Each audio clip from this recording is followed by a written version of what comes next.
Non veg சாப்பிட்ற நானே சொல்றேன், இன்னைக்கு வெஜ் சூப்பரா இருக்கு. ஆமா அருண் மாமா, எனக்கும் அசைவம் தான் ரொம்ப பிடிக்கும். ஆனா என்னன்னு தெரியல, இன்னைக்கு சைவம் ரொம்ப சூப்பரா இருக்கு. ஆமா, சைவம் யார் சமைச்சது, அசைவம் யார் சமைச்சது?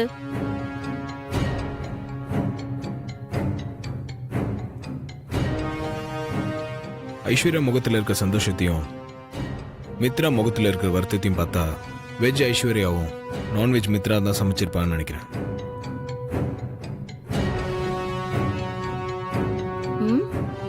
வெஜிடேரியன் நான் தான் சமைச்சேன் ஆண்டி. நான் அசைவம் சமைச்சேன் ஆண்டி. அப்போ இந்த காம்படிஷன்ல ஜெயிச்சது ஐசு தான். மித்ரா சமையல் நல்லா இல்லைன்னு சொல்ல முடியாது. ஆனா ஐஸ்வர்யா சமையல் ரொம்ப நல்லா இருக்கு. சைவத்தோட அசைவத்தை கம்பேர் பண்ணி பாக்குறப்போ இன்னும் கொஞ்சம் பெட்டரா மித்ரா சமையல் பண்ணிருக்கலான்னு தோணுது.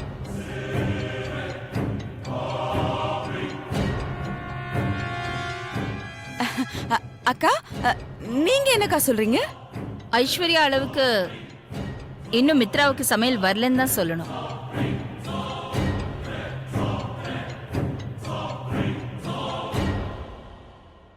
மித்ரா இன்னும் கொஞ்சம் கத்துக்கணும்.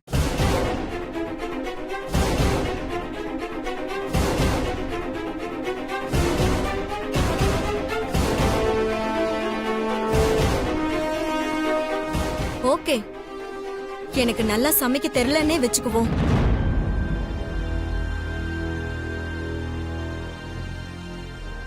சமைக்க தெரியாதது ஒரு பெரிய குறையா எனக்கு ஒண்ணும் தெரியல. ஆதி கடவுர் குடும்பத்துல மூத்த மருமகளுக்கு சமைக்க தெரியணும்னு ஒண்ணும் அவசியம் இல்ல.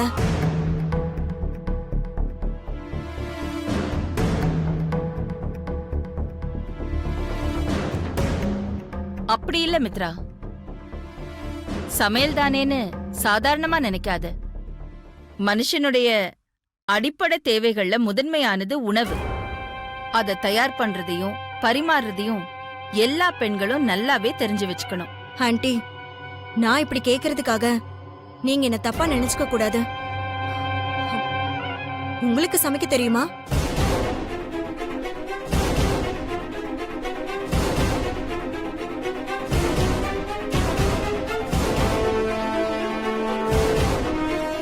உங்களுக்கு சமைக்க தெரியாதுல்ல ஆண்டி? அதே மாதிரி நானும் சமைக்க தெரியாதவளா இருந்துட்டு போறேன். எனக்கு சமைக்க தெரியாதுன்னு உனக்கு யார் சொன்னது?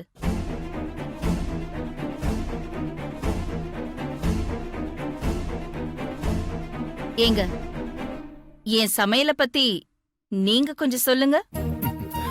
பிசினஸ்ல எப்படி நம்பர் 1 அதே மாதிரி அகிலா சமையல்லையும் நம்பர் 1.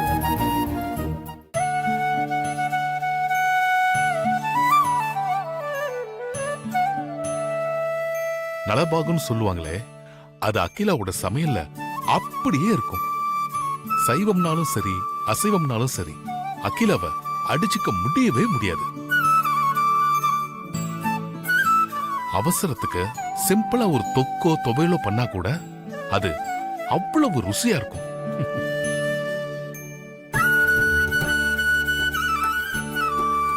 அதுவும் மருந்து குழம்புன்னு ஒண்ணு வச்சா அது அவ்வளவு அற்புதமா இருக்கும். ஒரு வாரம் வச்சிருந்து 3 வேளையும் அதை அப்படியே சாப்பிடுவாங்க.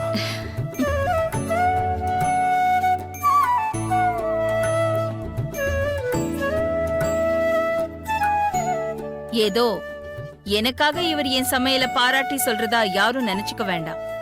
என் மாமனார் மாமியார் என் சமையல பாராட்டாத ஆளே இல்ல. அவங்களுக்கு சமைச்சு போடுறதுல நான் ரொம்ப சந்தோஷப்பட்டிருக்கேன். பிசினஸ் வளர வளர என்னால சமையல்ல கவனம் செலுத்த முடியாம போச்சு. உன்னோட அந்த சமையல மறுபடி எப்ப சாப்பிட போறனோ தெரியல. கவலைப்படாதீங்க, இப்பவே சாப்பிடலாம். ரியலி? நீங்க மட்டும் இல்ல, வீட்ல எல்லாருமே சாப்பிடலாம். மித்ரா சொதப்புன ஐட்டங்களையும் சேர்த்து நானே சமைக்கிறேன்.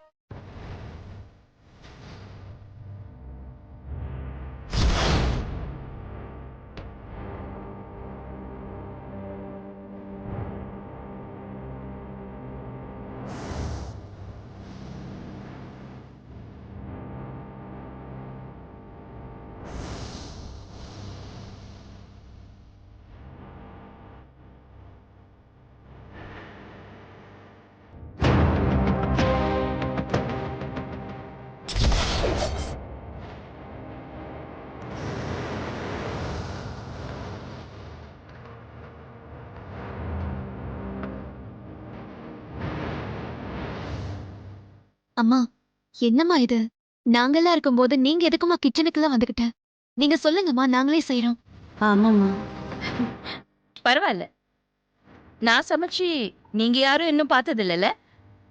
நான் சமைக்கிறேன். நீங்க அங்க போய் நின்னு வேடிக்கை பாருங்க.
நான் சமைச்சது எல்லாத்தையும் எடுத்துட்டு வந்து டேபிள்ல வைங்க. சரிங்கம்மா.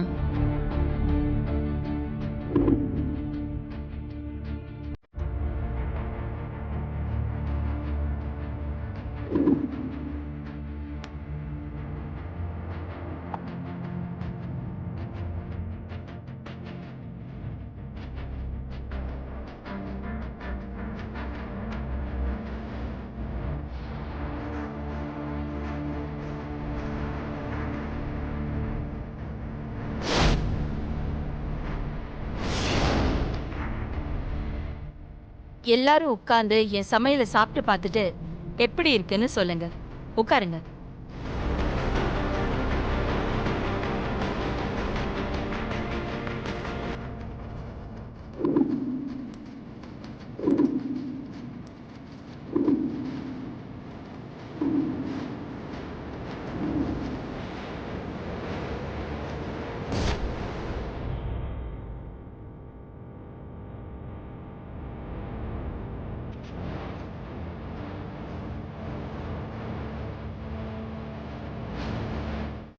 என்ன பாக்குறீங்க? சாப்பிடுங்க.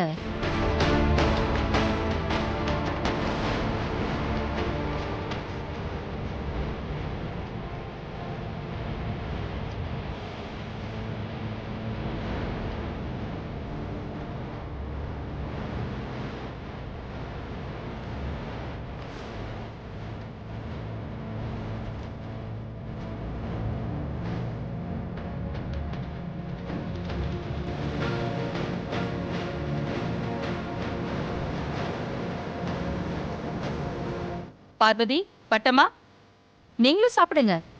மத்தவங்களுக்கும் போட்டு கொடுங்க. நான் சமைச்சது எப்படி இருக்குன்னு சாப்பிட்டுட்டு சொல்லுங்க. சரிங்கம்மா.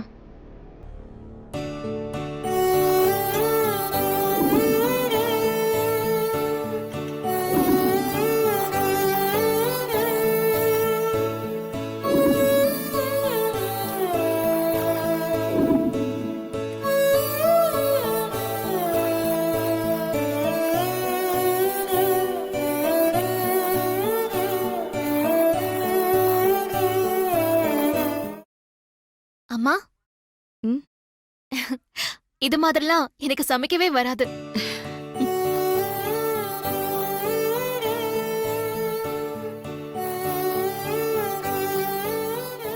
மித்ரா,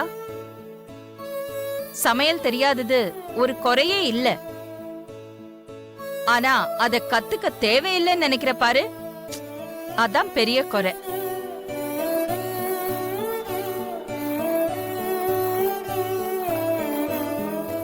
பார்வதி கூட இருந்து கொஞ்ச நாள் நீ சமையலை கத்துக்க. அதுல ஒண்ணும் தப்பு இல்ல.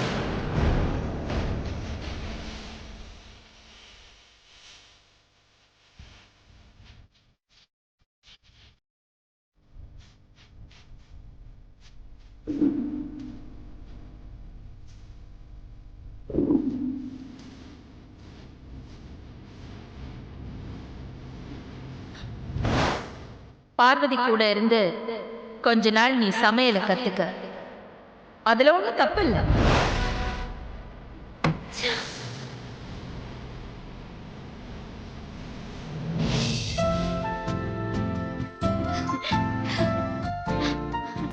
அம்மா, என்ன ஐஸ்வர்யாம்மா ரொம்ப சந்தோஷமா இருக்கீங்க போல இருக்கு. என் லைஃப்ல இது வரைக்கும் நான் இவ்ளோ சந்தோஷமா இருந்ததே இல்ல பார்வதி. இன்னைக்கு நான் இவ்ளோ சந்தோஷமா இருக்கேன்னா அதுக்கு காரணம் நீ. நீங்க என்ன இப்படி பாராட்டுற அளவுக்கு நான் அப்படி ஒண்ணு உங்களுக்கு செய்யலையேம்மா. அப்படி இல்ல பார்வதி. மித்ராவால நான் அவமானப்பட்டு நிக்கும்போது பதிலுக்கு மித்ராவை அவமானப்படுத்த சமையலை கையில எடுக்க சொல்லி எனக்கு ஐடியா கொடுத்ததே நீதான். ஐடியா கொடுத்தது மட்டும் இல்லாம ஓரளவு சமையல் தெரிஞ்ச எனக்கு நீ உதவி செஞ்சு அகிலா ஆண்டியும் மத்தவங்களும் என் சமையலை பாராட்டும்படி செஞ்சிருக்க. என்ன அவமானப்படுத்தின மித்ராவை இன்னைக்கு எல்லார் முன்னாடியும் தலை குனிய வச்சுட்ட. உனக்கு நான் எப்படி நன்றி சொல்றதுனே தெரியல பார்வதி. இந்த வீட்டோட இளைய மருமக நீங்க. உங்களை ஆதிக்கடவுர் பரம்பரையோட ஜென்ம விரோதி நாகபுரி வம்சத்துக்காரி அவமானப்படுத்தினா மூத்த மருமகளான என்னால அதை பார்த்துட்டு சும்மா இருக்க முடியுமா? நான் என் கடமையை தான் செஞ்சேன். நான் என் கடமையை தாமா செஞ்சேன். இதுக்கு எதுக்குமா நன்றின்னு பெரிய வார்த்தையெல்லாம் சொல்றீங்க? இல்ல பார்வதி, நீ எனக்கு செஞ்சிருக்கிற உதவிக்கு நன்றின்னு வார்த்தையில சொன்னா மட்டும் போதாது.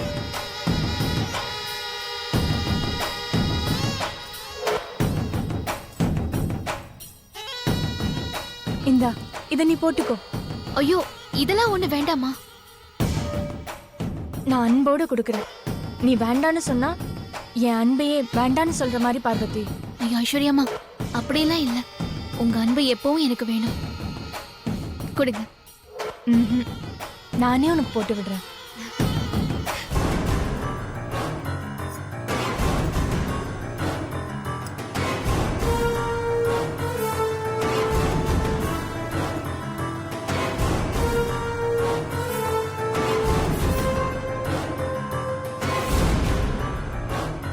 பார்வதியும் ஐஸ்வர்யா அக்காவும் ஒண்ணு கூடிட்டாங்களே. என் கைய விட உன் கைக்கு தான் பார்வதி இந்த வளையல் அழகா இருக்கு.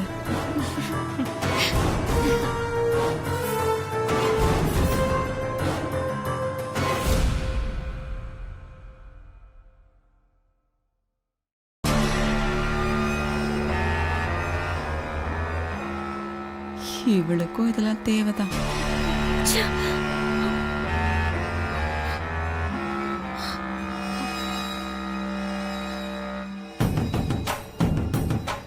சரி விடு மித்ரா, ஏன் டென்ஷன் ஆயிட்டு இருக்க?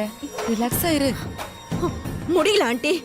ஆஃப்டர் ஆல் அந்த சமையல்காரி கிட்ட அந்த அகிலாண்டீஸ்வரிக்கு என்ன சமையல் கத்துக்க சொன்னது எனக்கு எவ்வளவு அவமானமா இருக்கு தெரியுமா?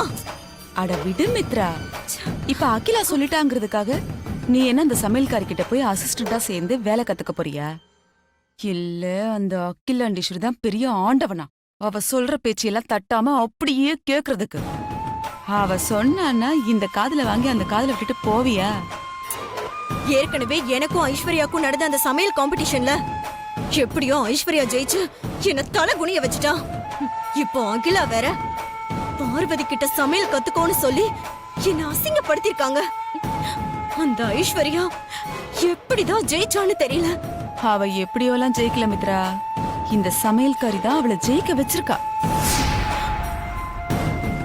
அப்படின்னா போட்டியில என்ன ஜெயிக்கணும்னு ஐஸ்வர்யா அந்த சமையல்காரி கூட கூட்டணி போட்டிருக்கல ஆண்டி. இதுல என்ன அதிசயம் இருக்கு மித்ரா?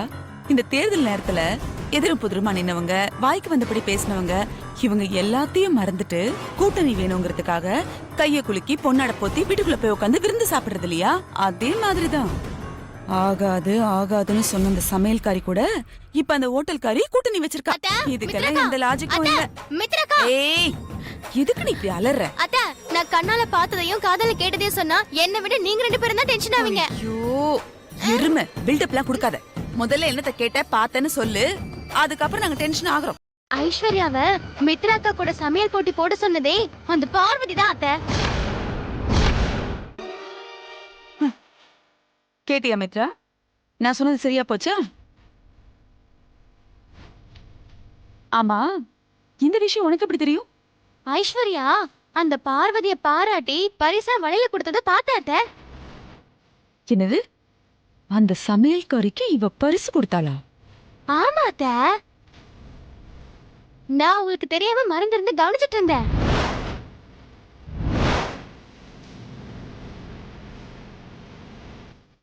இந்த ஐஸ்வர்யா எப்படி திடீர்னு சமையல்காரி கூட கூட்டணி வச்சா?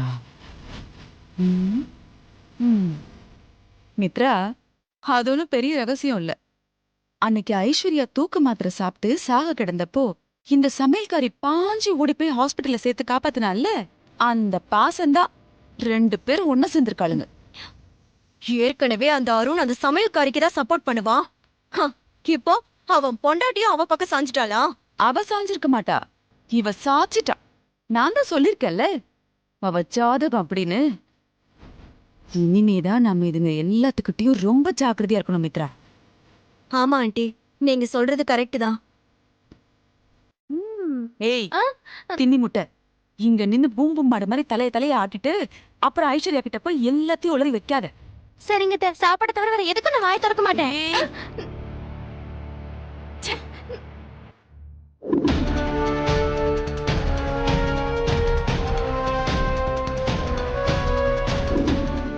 எல்லாரும் சேர்ந்து கூட்டணி அடி வைக்கிறீங்க. உங்க மொத்த பேரையும் இந்த வீட்டை விட்டு நான் துரத்தல. என் பேர் வனஜா இல்லடி.